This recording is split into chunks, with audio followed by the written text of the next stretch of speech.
ये कहानी है तो बच्चों की। दोनों बच्चे बहुत ही अच्छे दोस्त थे। एक बार वो साथ में खेल रहे थे और खेलते खेलते शाम हो गई और फिर वो अपने घर जाने लगे। तो जब वो घर जा रहे थे तभी रास्ते में उन्हें जामुन का एक पेड़ दिखाई देता है जो कि बहुत बड़ा था और उस पर जामुन भी लगे थे। तो उन जामुन को देखकर दोनों बच्चों के मुंह में पानी आ जाता है और उनका मन करता है उन जामुन को खाने का। और फिर वो कोशिश करते हैं उन जामुन को तोड़ने की। वो खूब पत्थर फेंकते हैं लेकिन जामुन इतने ऊपर थे कि उनके पत्थर वहां तक पहुंच ही नहीं पा रहे थे। उन्होंने बहुत कोशिश की लेकिन हर बार वो अपनी कोशिश में नाकामयाब हो रहे थे। उन्होंने बहुत कोशिश की लेकिन फिर भी उन्हें जामुन हासिल नहीं हो पाए और ये सब करने के बाद में वो निराश हो जाते हैं। और एक दोस्त दूसरे दोस्तों से कहता है कि यार प्रकृति ने हमारे साथ में ये बहुत ही गलत किया कि जो इतने मीठे मीठे छोटे छोटे जामुन हैं उन्हें तो इतना ऊपर रखा और जो बड़े बड़े तरबूज है वो बेल के सारे जमीन पर होते हैं। वो दूसरा दोस्त कहता है कि यार बात तो तेरी बिल्कुल सही है, प्रकृति ने ना ये सही नहीं किया हमारे साथ। और जब दूसरा दोस्त ये बात कह रहा होता है तभी उसके सर पर एक छोटा सा जामुन का गुच्छा गिरता है और उसे हल्की सी लगती भी है। और ये देखकर वो पहला वाला दोस्त उस पर हंसने लगता है। और इसी दौरान उस पहले वाले दोस्त को एक बात समझ में आती है कि यार हम गलत थे, प्रकृति ने हमारे साथ में जो कुछ भी किया है वो सब सही है। क्योंकि अगर इन जामुन की जगह तरबूज ऊपर लटके होते और इन जामुन की जगह पर अगर तरबूज तेरे सर पर गिरा होता तो शायद आज तू जिंदा भी ना बच पाता।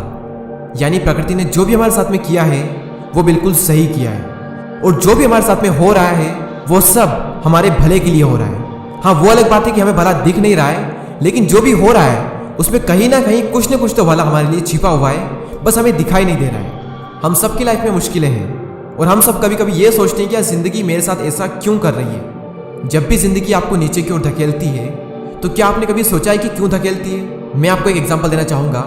यूट्यूब पर अभी कुछ दिन पहले मेरे सामने एक वीडियो आया, वो था तो ग्रेविटेशन पर यानी गुरुत्वाकर्षण पर, लेकिन उस वीडियो में लाइफ की एक बहुत बड़ी लर्निंग थी, एक बहुत बड़ी सीख थी उसमें लाइफ की। उस वीडियो में क्या था मैं आपको बताता हूँ। एक तरफ एक प्लेन सरफेस था जो कि नीचे की ओर जा रहा था ढलान टाइप, और दूसरी तरफ एक और सरफेस था जो सीधा नहीं था, अप डाउन टाइप था, जो कि अभी आप स्क्रीन पर देख सकते हैं। तो दो ये सरफेस थे और इन दोनों सरफेस पर एक स्टील की बॉल रखी हुई ऊपर की साइड, जो कि आप देख सकते हैं। और अगर इन दोनों बॉल को हम एक साथ छोड़ेंगे तो कौन सी बॉल पहले बाउंड्री लाइन पर पहुंचेगी? मैं आपके सामने वो वीडियो प्ले करता हूं।